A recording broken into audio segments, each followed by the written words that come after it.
안녕하세요. 열린 수신업입니다.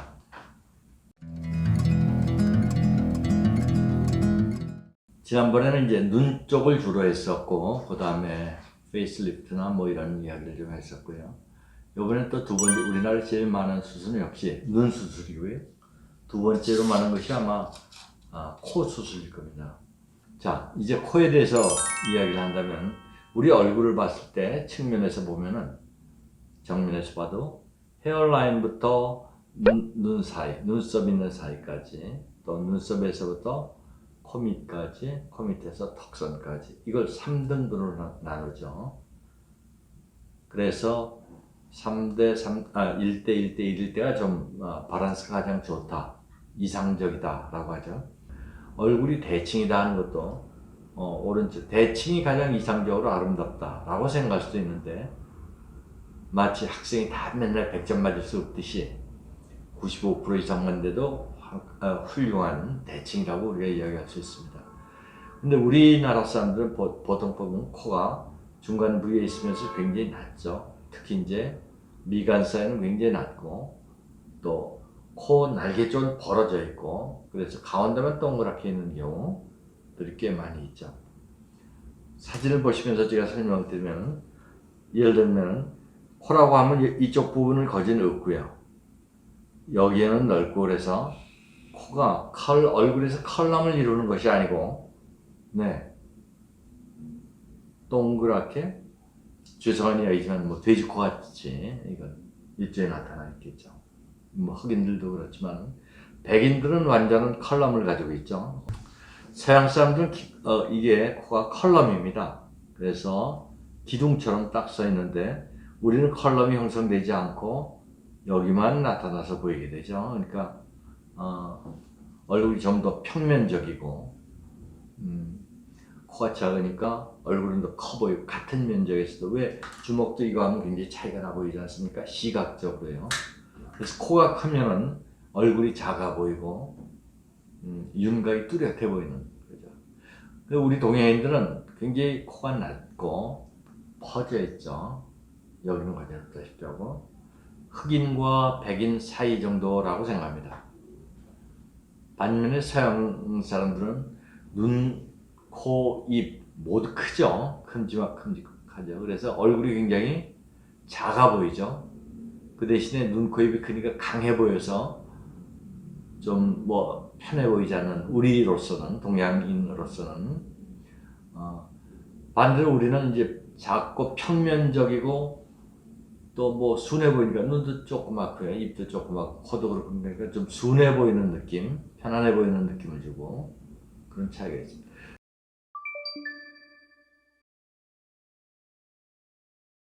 많은 분들이 처음 코를 할 때는 자연스럽게 해달라는 이야기를 많이 해요. 그러면 조금만 높이면 되죠. 그러면은 10명의 사람들 중에서 한두 명도 알아보기 힘들죠.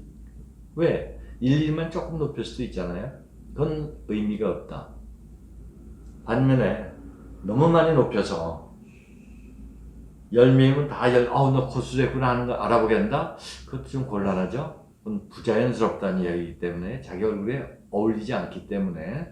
그래서 그것도 피해야 되고, 가장 좋은 거는 수술하고 나서 아는 분들 중에 10명 중에 뭐 5명 안팎, 조금 더 얌전하다면 서너 명 알아보게, 좀 더 하다면 서너 명이 알아볼 정도로 너 얼굴이 이뻐졌다, 왠지 얼굴에 살이 빠졌니, 얼굴이 말라배, 뭐 다이어트 중이야, 뭐 이런 이야기를 듣는 것이 뭐 성공적인 코술이라고 생각해도 좋고요.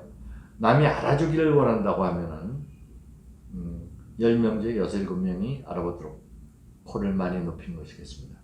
코를 높이는 걸 어느 정도를 높이냐 하는 것도 문제죠. 우리 동양인 코들은 여기서 보시다시피 보통 우리가 코를 볼 땐 전면에서는 컬럼이라고 그러고요, 측면에서 봤을 땐 이 이마선, 또 턱선과 바란스를 이루어야 됩니다. 그래서 어떤 코술 책에서는, 뭐 코술 책만 해도 뭐 수백 권이 되겠지만은, 처음에 코술을 하기 전에 턱을 이야기하는 경우가 많이 있습니다. 턱이 너무 약할 경우에 턱을 높여라 하는 이야기죠. 그래서 프로파일 뷰가 균형감이 있어야 됩니다. 그래서 여기서 보면 코선이 있고 코가 우리나라 사람들은 뭐 거진 이렇죠. 이렇게 그린 이유가 눈과 옆에서 보면 눈동자와 눈동자가 그냥 보이죠. 이렇게 코가 없기 때문에 이 정도로 높은 사람들이라면 여기 있는 것 중에서 이런 정도를 높일 수가 있겠습니다. 상당히 많이 높여야 되죠. 근데 어느 정도를 높여야 되냐? 이걸 요만큼 높일 수도 있고요. 이만큼 높일 수도 있고요. 여기에 가서 더 높일 수도 있고요. 뭐, 이 여장사 마음이죠. 넣는 보형물에 따라서 이렇게 크기가 달라질 수 있습니다. 근데 우리가 원하는 것은 주로 자연스럽다고 하면은 이마에서 가장 돌출 부위, 눈썹뼈라든지 여기 있죠. 눈썹뼈에서부터 살짝 들어갔다 나오는 것이 좋습니다. 서양 사람들은 이마에서 직선으로 떨어지면 그냥 나오죠. 이렇게. 뭐 굉장히 강해 보이는 겁니다. 우리는 이런 선을 갖게 되면 안 되죠. 너무 과하게 이런 선으로 나와서는 안 되겠다. 어느 선? 이마로부터 저 같은 경우에는 한 3mm 내지 5mm 정도가 들어와서 시작되는 선으로 하라고 이야기를 하고 있고요. 근데 어떤 분은 이마가 굉장히 죽어 있는 분이 있죠. 죽어 있으면은 코가 굉장히 들어와 있어도 별로 높일 수 있는 여지가 없습니다. 그럴 경우에 필요에 따라서는 이마를 조금 눈썹 빼는 부분을 조금 더 높이는 것이 더 예쁘게 할 수 있는 방법이 될 수 있겠습니다. 어쨌든 지금 코 수술에서 가장 기본적인 건 이마와 턱과 코를 같이 보면서 어느 정도일까를 결정해야 되는 것이다. 이마와 턱과 코 세 부분의 조화가 되도록 하는 것이 중요하고요. 코에서는 이렇게 턱선 어느 정도 콧대가 높으냐도 중요하고 코끝의 모양도 중요합니다. 그런 각도 또 코와 입술의 각도도 중요하게 되죠. 이런 여러 고려할 것들이 굉장히 많이 있습니다. 그래서 이제 복잡한 이야기가 되죠.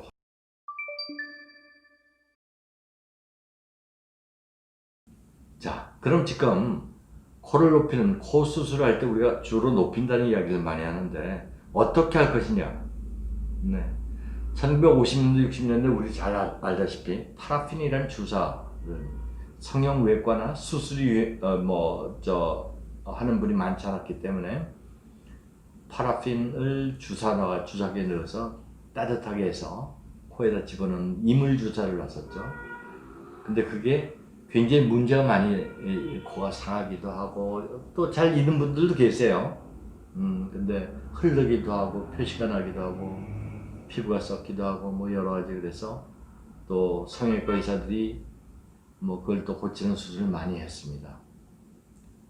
지금은 그때 하던 주사하는 방법, 비수술적인 방법, 또 수술하는 방법 두 가지가 있을 수 있겠습니다.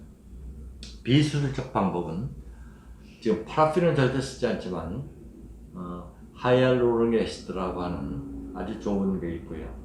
녹아서 없어지는 겁니다. 시간 지나면 한 1년, 2년이면.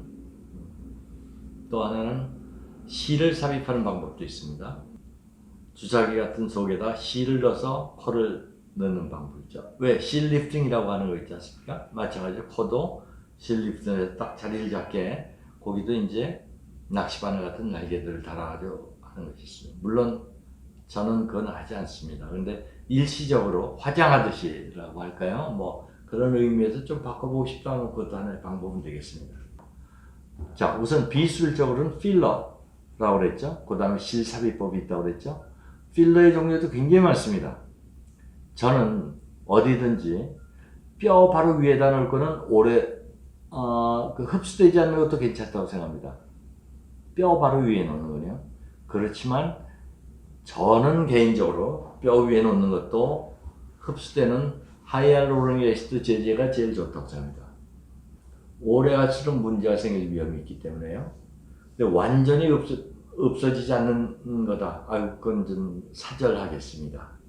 그러니까 필러도 어떤 경우에는 내가 코를 높이는 게 정말 이쁠까?